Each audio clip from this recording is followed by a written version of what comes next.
Welcome back to another episode, and today we're going to be talking about the Google Home Mini Calc. I'm just kidding. This actually just says chalk, not calc, but it could be interpreted as that, as if because the C makes a k word, right? So it could be calc. Anyways, moving along from there, it's on sale for Black Friday week or weekend. I'm not sure what Black Friday is anymore. Is it just the Friday? Is it the weekend? Is it the whole week? It seems to just be like the whole week now. And Boxing Day turned into Boxing Week and stuff like that. Anyways, so is this a good idea to get? Well, yes and no, and it depends on how anal you are with security and I guess intrusiveness in the home, because I'm kind of on the fence myself. It could be interesting, instead of Google searching something while I'm on the computer working on something, I could be like, oh yeah, what was the name of that? Who was that? Or whatever. I could do that. So I could see it having, and obviously playing music, stuff like that. A couple of things I don't like on it are anyone can say the command word, so it doesn't recognize your voice. I mean, I don't know if I'm mistaken on that, but I'm pretty sure that anyone, you, your friend, your mom, your brother, could say, okay, Google, and it would respond, and you would be able to extract some possible personal information you might not want someone to know, like, oh, okay, Google, what's my schedule look like this week? And it tells, you the whole schedule of the week. And well, it wasn't you that actually asked that question. So that's one kind of weird thing that I don't like about it. Someone breaks into your house or something and it says, okay, Google, what's my agenda this week? And it tells them everything. Or anyways, it's not that far fetched actually when you really think about it. Um, it leaves a lot of information out on the open, because obviously you've already paired it with your Google account and things like that. So on the security side of it, we always like to go into the terms of service because, well, what's this thing actually doing? And it brings you right back to the regular Google terms of service page, and it talks. A lot of these are standard Google security and privacy terms of service. Um, if you go down to the part here where it says, where's that one? Does it record my? Can it save my conversation history? Well, yeah, it saves everything into the uh, my activity page that you can go in, and you can delete your searches and stuff like that. But there's a couple of things here. Does Google store my conversation history with external services? So this is not just with Google Home. This is with Google in general. Yes, we save your conversations to make our services faster, smarter, and more useful to you. That's real open. Like, with any of these services online, that's like, what the hell does that mean? That's just open ended. It means that they can pretty much do whatever they want. Yeah, they're protecting we all and also to help us protect you from malware, phishing, and other suspicious activity. Yeah, they're doing that, but they're obviously doing other things as well. Learn how to delete saved activity in My Activity. So you can go to the My Activity link and delete your searches and stuff like that. And I guess it's deleted. I don't know. I mean, we all know that everything's saved in a backup somewhere. How about this one? Does the third party service provider get an audio recording of what I said? Generally, no. I don't know what that means. Generally? So it's a yes, because the direct answer to that question is yes. Does the third party service provider get an audio recording of what I said?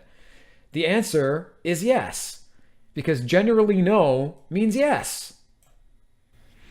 Google transcribes what you say and sends the text, but not the audio, to the third party service provider. Okay, so they're sharing information to third party service providers. This is not new to me. I've read the Google terms of service lots of times. And, yeah, at the end of the day, whatever you're feeding into the service, they can use in pretty much whatever way that they want. Um, let's see here. How do I turn off Google Home? Cut the unplug it from the wall, or take scissors and snip the wire. That's pretty much how to turn it off. Does Google Home, okay, yeah. Says Google Home share my information with anyone, my contacts, Google Apps, or advertisers or company? We do not sell your personal information to anyone. That wasn't the question. Does Google Home share my information with anyone? Blah, blah, blah, or other companies. We do not sell your information to anyone. That's not, you didn't answer your own question. There are some circumstances where we share information with third parties. So the answer is yes. Jeezless. Anyways, I mean, they think you're a bunch of morons or something. They can't even answer their own question. So move along. Let's move along. Who can hear my location and search conversation history? Anyone who is near your Google Home device can request information from it. So there you go. What I said is actually legitimate. My mom, my arch nemesis could walk into my house and be like, okay, Google, read my text messages, or I don't know, whatever information that they shouldn't have. Okay, so anyways, anyone who is near your Google Home device can request information from it. And if you have given Google Home access to your calendars, Gmail, or other personal information, well, isn't that part of making it useful? People can ask your Google Home device about that information. So basically what I said, I guess you could turn off your private information, just use it as a Google search. So, you know, not as useful, of course. Is Google Home recording all of my conversations? No. Hey, they actually answered the question. They said no. Google Home listens, in short, a few seconds, snippets for the hot word. So the hot word being like, okay, Google or whatever. Those snippets are deleted if the hot word is not detected. So let's read that again. No, Google Home listens, in short, a few seconds, snippets for the hot words. For the hot word. Okay. Those snippets are deleted if the hot word is not detected. So it's passively listening to everything because it has to, or else how would it know you said, okay, Google?